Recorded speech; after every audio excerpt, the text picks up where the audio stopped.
vast web of corporate connections and financial transactions between and among the Biden family and Chinese nationals. And some of these Chinese nationals have connections to the current communist government and past affiliations to the People's Liberation Army. This is serious business here. And let's face it, all these investigations against the Trumps are always justified by the fact that, can you imagine President Trump, if he has all these entanglements, the blackmail potential? Well, take a look at the Bidens, the way they've been following the vice president around, hoovering up cash all around the world.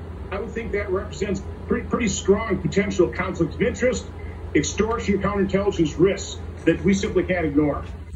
Well, now, George Kent, we remember from the case involving what was going on in this ridiculous impeachment, compared to, a phone call that was, I didn't hear anything wrong on that phone call with President Zelensky. You're talking about major millions of dollars, but this goes, what, to Russia? This goes to Ukraine. This goes to China. This goes to other countries. Did he have any experience, Hunter Biden, to do any of these deals paying him millions? Not that we're aware of. What's kind of odd, we also found out from George Kent that 7 months after Hunter Biden joined the board of GREAT, supposedly to consult on corporate governance and transparency, GREAT basically paid a $7 million bribe to end the investigations into their owner, Luchesky. So Hunter Biden wasn't exactly doing a good job corporate governance and transparency from that standpoint, was he?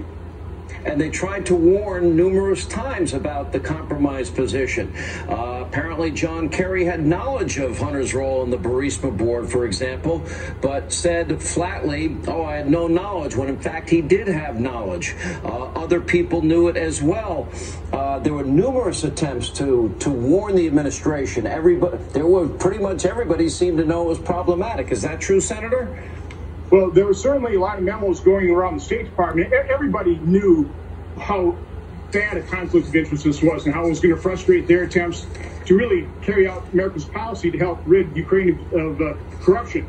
But Amos Hochstein, who is a special envoy into Ukraine, he's the only individual that we know actually talked to the vice president about that. And you mentioned earlier that the vice president basically denied ever talking to Biden or Hunter about his overseas business travels. First of all, I've never believed that. I mean, how can you spend an entire trip flying over to China with your father in Air Force Two and not talk about what you're going to do? But Amos Hochstein now said that he talked to the vice president.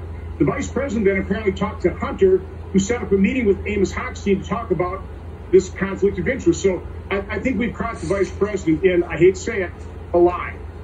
Let's talk about Hunter's business dealings with Russia. Let's talk about his business dealings with China. Let's talk about the monies that were being sent around to unsavory characters that potentially were involved in sex trafficking schemes? What did you find? Well, in terms of sex trafficking, I'll just read from the report because I want to get this right.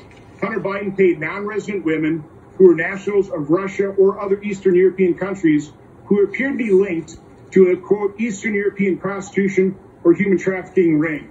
Now, we've got a little more detail in some of our footnotes. But again, we were just following the money. We were looking at all these financial transactions that should raise all kinds of concerns throughout America, and particularly in the mainstream media. So the question really is, Sean, is the mainstream media going to start asking questions and demanding answers from the vice president?